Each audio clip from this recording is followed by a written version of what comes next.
evening. It's my pleasure to welcome you to Educational Innovations 360 Degrees live chat. We have with us this evening Dr. Quentin Wright.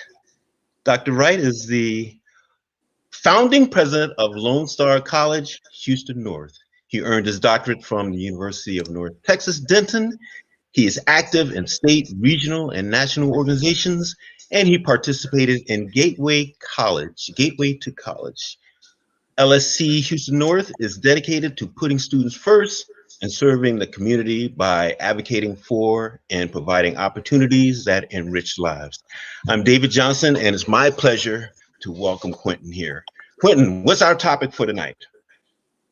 A comprehensive approach to equity. Well, sir, I'm going to ask you some questions right off the bat. What is your definition of comprehensive? So by comprehensive, meaning that we're looking at the entire institution in this context, that equity is not just a niche program, that equity is not just something that a value that we kind of put to the side, that is integrated all the way throughout the structure, the services, and the approaches of the college. And those are the topics we're going to discuss tonight. Well, another key word in your title is equity. Now, some people will use and interchange the words equity and equality. Are they the same meaning? Do they have the same meaning? They do not. Let me tell you the one thing about equity. Equity means that everyone will have the opportunity to succeed. Equality just means that we treat everybody the same way. You know, that's a good point. And the thing about equity, you know, I kind of live by this assumption that with the right structure and the right support, all students can be successful. Mm-hmm. Now, when you talk about right structure and right support, you're recognizing that students come from different backgrounds. They have different resources. They have different challenges. They have different circumstances. Understanding that and addressing the uniqueness of the student, that's equity, right? But just finding a way to make sure that every student just get the same experience or treated the same way, that's equality, and that's dismissing everything that that student has gone through, you know, before they come to the institution. So equity and equality have different meanings, and actually the outcomes would be different depending on how and where the student is. And different for the student, and that's the scary part about that. A scary part? Yes. Yes. Would you elaborate? So the thing is, part of what we want to do is that we do not want anyone to live what I call a less than life, meaning less than what they deserve, less than what they're capable of doing. And when we do not recognize the circumstances or maybe the resources or lack of resources, privilege or lack of privilege that a student comes in with, then we're oftentimes predestining them to a less than life, you know, instead of everything that they can possibly be. And so I think it could be scary. I think it can be dangerous to the lives of the students when we don't do everything we can to make sure that they have the opportunity with all their uniqueness to succeed. Mm-hmm. Now, I see you were the founding president of Lone Star College, Houston North. What opportunities did that allow you that a founding president, other than a founding president, would have? So it allowed me, because we had some time to plan, to work with a great group of people and to study best practices across the country to determine how we wanted to approach the unique student body of Lone Star College, Houston North. Just to kind of give you a quick background, Lone Star College is huge, serves about 100,000 students, covers 1,400 square miles. Lone Star College, Houston North is the 7th college within that large system. And it just happened to have the areas with the lowest social and economic outcomes, so to speak, than any other area. A good example, where my office is located, that zip code has an average median household income of about $30,000. Where if you go 15 miles up the road to another Lone Star College campus, the average median household income is $107,000, right? That's a major difference. And so we wanted to try to approach the students that we had in a way to show that those students who are predominantly Black and brown can be just as successful as everyone else. Mm-hmm. Now, is that part of the mission dedicated to putting students first and serving the community by advocating for and providing opportunities that enrich lives? It is the mission. So we call ourselves a Students First College, meaning everything we do is about the students. And so we looked at a lot of practices and we thought what will work best for these students. And that's what we try to do. So we try to approach the whole student because as I was just telling you before, you know, we got to understand that if we're going to get students to make it to the other side, you know, and that means to graduate, that means to have a credential, that means to be able to have a good job, that we're going to have to address some of those issues and barriers that may have caused them not to go to college or make it hard for them to be able to complete college. So we wanted to build a college around that. Well, we have 4 major topics today: organizational structure, student support, facilities, and academic programs. And you're going to enlighten us on how this comprehensive approach to equity exists and benefits students. So shall we begin with organizational structure? First, what is organizational structure? So organizational structure, look at it 2 ways. It's the people that you have, right? I mean, that's always really the most important. But organizational structure is also how the services are designed to help students. And so we try to put a lot of thought into both of those, getting the right people and having the right services. So one of the questions I have for you as a founding president is what opportunities do you have employing equity-minded people? So this is the thing with it. So we had an opportunity that, well, we had some existing locations that we absorbed and we added a 4th. We had the opportunity to bring on quite a few people, you know, to bring on staff, administrators, several faculty members.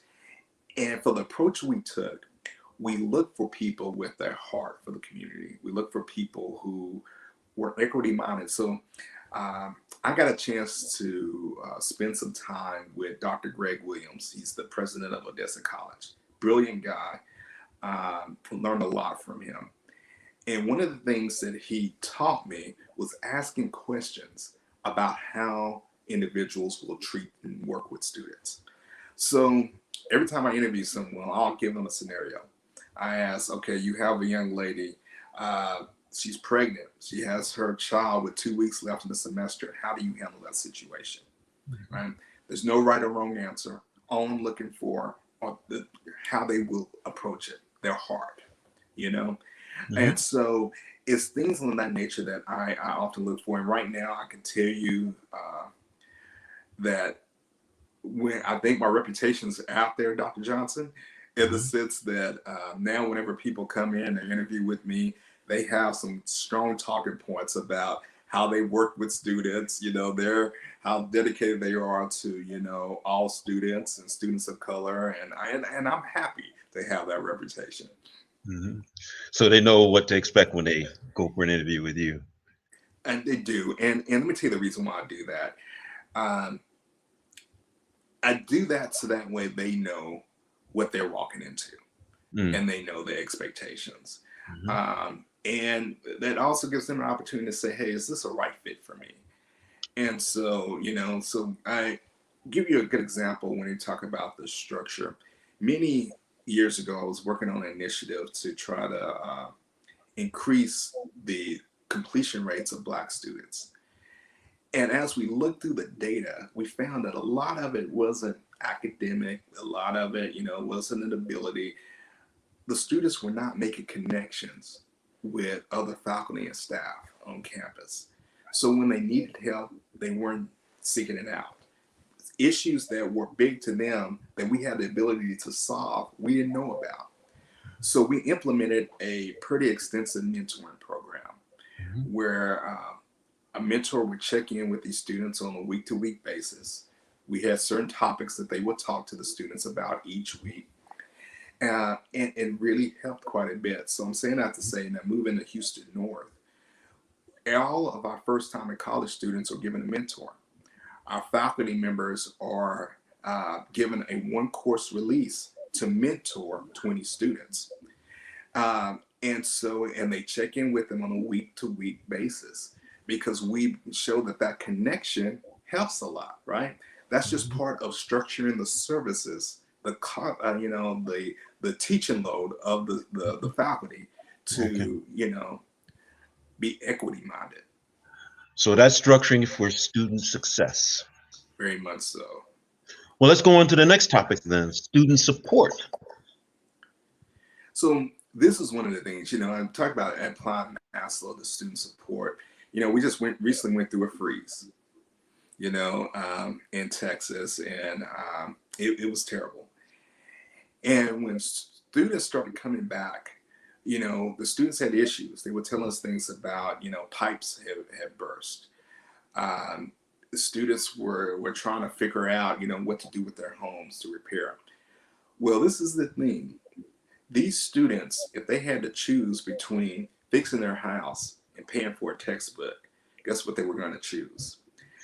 And so we have tried to develop a strong system of wraparound supports to be able to help students through their lowest points, right? So, for instance, we do a lot with food insecurity. We have what we call care centers on each of our locations. But while we were doing that and we were proud of them, and students were coming in and getting what they needed, we're a commuter campus. And we realized that helping the students not enough. We got to help families. So we have put in more food drives in place to help the entire community, because that's how we have to approach student support. So for us, student support is not just advising a student about what degree to go into, what classes to take. Student support is about being there when the student needs you, when they need us. And when we help them through that time, they're loyal and they stick by, and they are proving each and every day that with that support, they can do well. Dr. Wright, give us a refresher on Maslow's hierarchy of needs. So Maslow's hierarchy of needs basically says that, you start off with your basic needs, and it basically said that it's a pyramid. At the very top of the pyramid is kind of self-fulfillment. And the basis of this is that if the person does not have the basic needs, you cannot move them up that pyramid. Right. So if a person has the basic needs, so they are not psychologically safe, then you're not going to be able to move them up. So let me tell you why that's important. In academics, we tend to focus on Bloom's taxonomy, right? In learning. But the truth of the matter, if the kid is not eating, right, then we can't expect for them to be up a higher level of Bloom's taxonomy, right? So our student support saying, hey, we're going to try to help a student. We can't do everything, but we're going to try to create a network of resources to help them with those basic needs so they can move up. The pandemic, I'll say this real quickly, the pandemic was a great example of this. When the pandemic hit and we had to move a lot of our courses online, it was very, very troubling with the fact that how many students lost jobs, how many students did not have computers. We had to do a lot, and we spent something like $46,000 in assistance of students to be able to keep them in. But let me tell you what these students did. After doing all that, they finished the semester with a higher completion rate than what they did before. And that just goes to show you that when we were able to help them through that very rough period for them, then they were able to do what was needed and put in the work and perform. Bravo. So by addressing the basic needs, the basic level of Maslow's hierarchy of needs, you are able to move students to the next level, which might include better opportunities to learn and master the subjects. And so let me tell you one thing about these locations that we took over. These locations had part of the reason why we went to Houston North. They've been around for a while, but they had the lowest completion rates in the system. Enrollments dropping, different things of that nature. In our first semester, and ever since, and we're 2 years in, every semester since we started, these same students have led the system in course completion rates. Right? So it just goes to show you, it was never about the students, was it? It was about how we were structured, how we supported them. And that's the lesson that that's the hill that I want to, die on, so to speak. I want to show that our Black and brown students especially are capable of doing just as well as anyone else when we recognize the situation and circumstances that they come from, and we try to help them do that. That's equity. Now, what is your relationship with the city of Houston regarding support for students? So let me tell you, this is one of the things. I'm very active in the city of Houston. I'm on the literacy task force, right? Because quite frankly, literacy is a big deal, but it's not something we're going to be able to solve just at Lone Star College Houston North facilities, right? So I'm on that type of thing. I'm on several boards. And let me tell you why I'm on these like management district boards. I'm on these district boards because I'm trying to do things such as be part of the solution of cleaning up old abandoned buildings, or when people have kind of littered or did different things of that nature, or try to attract businesses and jobs in those areas. The reason why that's important is that we got to understand that as a college, when we're in a location, that area should be better, and so I have a very strong relationship with the community, because that's part of being able to help these students to become successful by making sure the communities that they're coming out of are stronger. Now, once again, we're not the answer for that, but we need to be part of it, part of the solution. And that fits with your mission, providing opportunities that enrich lives, serving the community. Yes. One of our values, community matters. And I ask all our faculty and staff to participate in one community event per semester. We do many community events throughout the year, and we do this so that way we will never lose sight of who it is that we're helping. And we're very active. We're very active in different agencies, different organizations. We do what we can to let them know that they have a partner in the college. Understood. Very good. Very good. Impressive. Tell us how facilities fit into a comprehensive approach to equity. So I'm real big about this, is that our students should never have less than. Our students should never be limited in the opportunities that they have because they do not have, we don't have the resources to offer. So I spend a lot of time upgrading our facilities, making sure that they look nice. Everything from the landscaping, down to things such as bringing on chemistry labs so our students can take science courses, and get science degrees, right? All of that's important.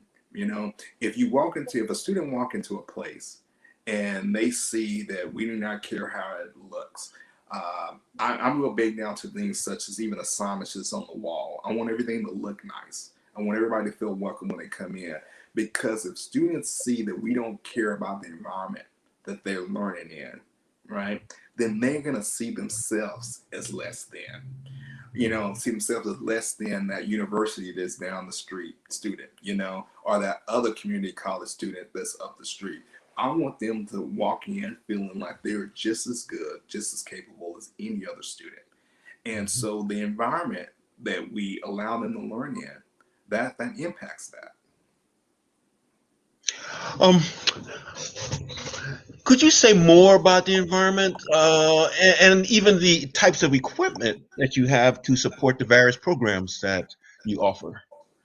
Sure. So we have done quite a few things to try to help our students be able to get just great opportunities. So I can give you a good example.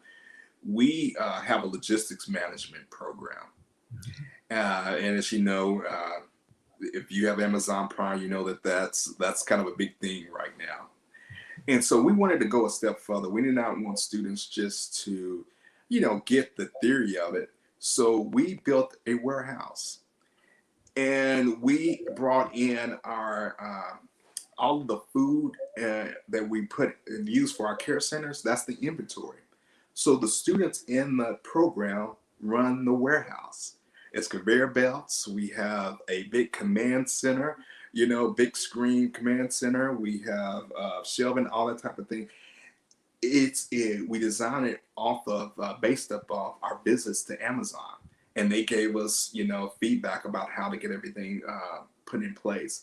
So it's just an example that we wanted our students not only to get the theory but to get the experience. That's not something that you see anywhere else, and we went around to do that type of thing. We have put in what we call collaborative classrooms. We have put all of our rooms are streaming enabled, and so we have the best technology, but we did all of those type of things where students could go in and they are a little in awe, but we want them to, because they deserve it. So facilities includes more than just buildings and landscaping and furniture. It includes all the equipment that students have available to them to prepare them directly for the workforce.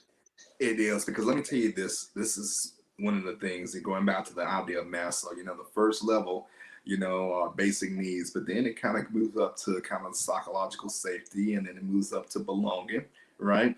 Let me tell you the thing about that we want to be able people to do. We want those students to feel good about their learning, feel good about their chances. And if we put them in with some of the best equipment. So I brought in an all Mac lab.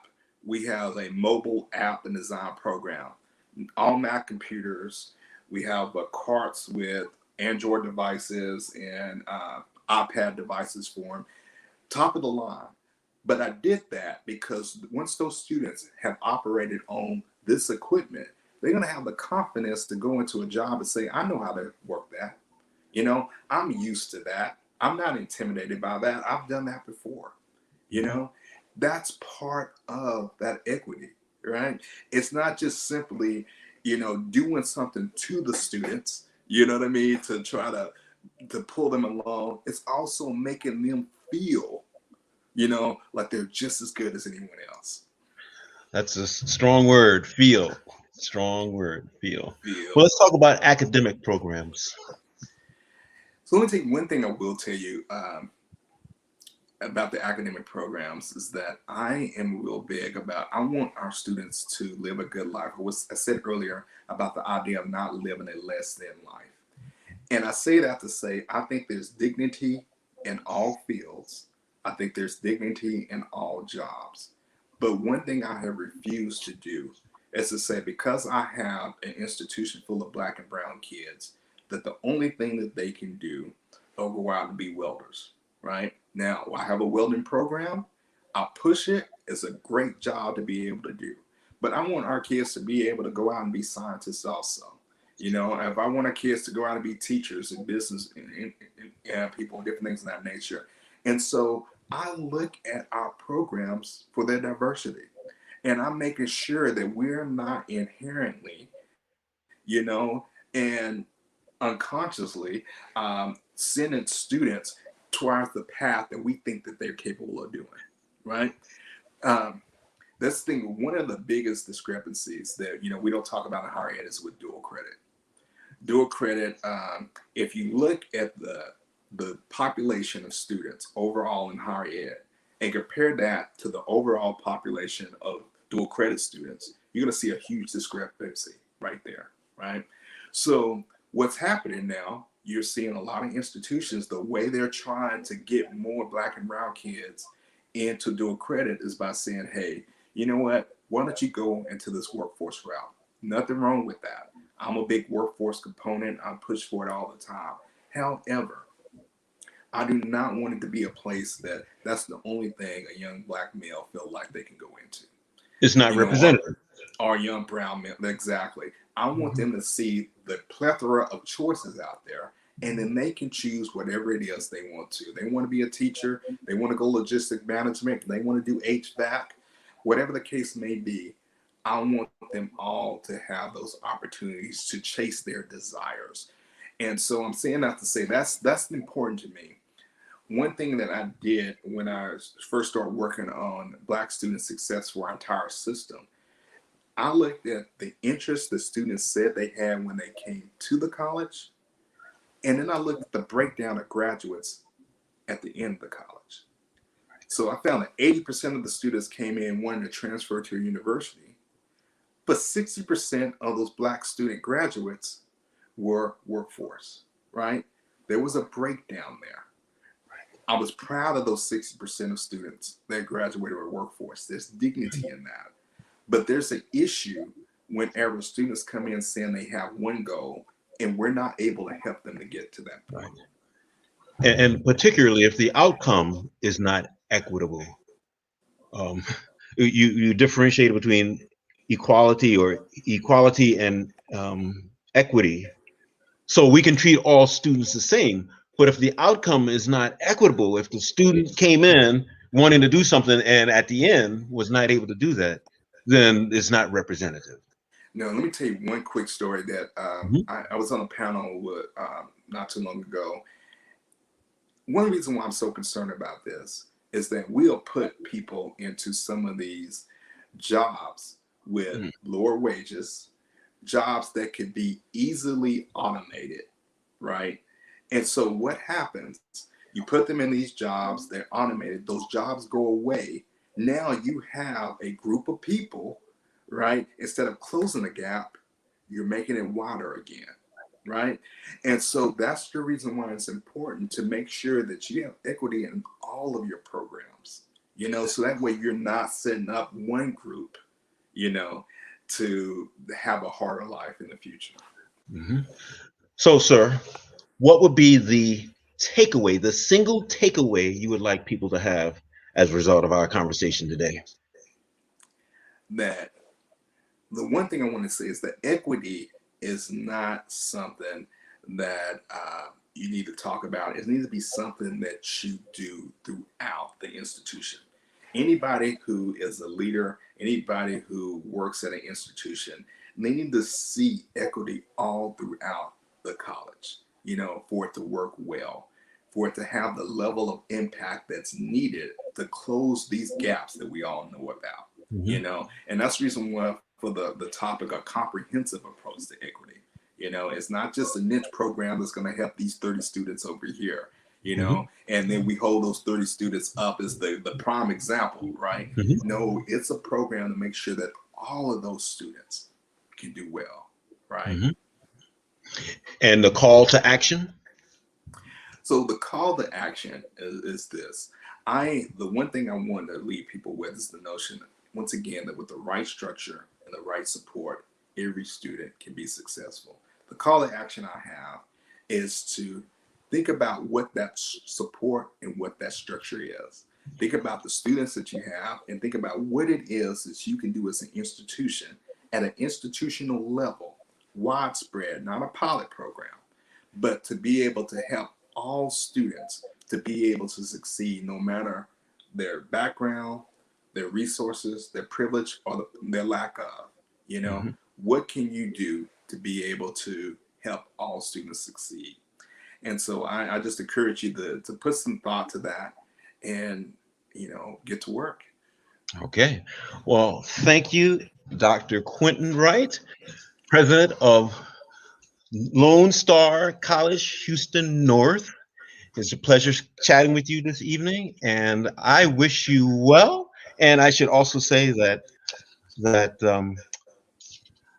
Educational Innovations 360 Degrees is a brainchild of Cassandra Williams, and I am her colleague, David Johnson. Dr. Wright, if anyone wants to contact you, how can they do so?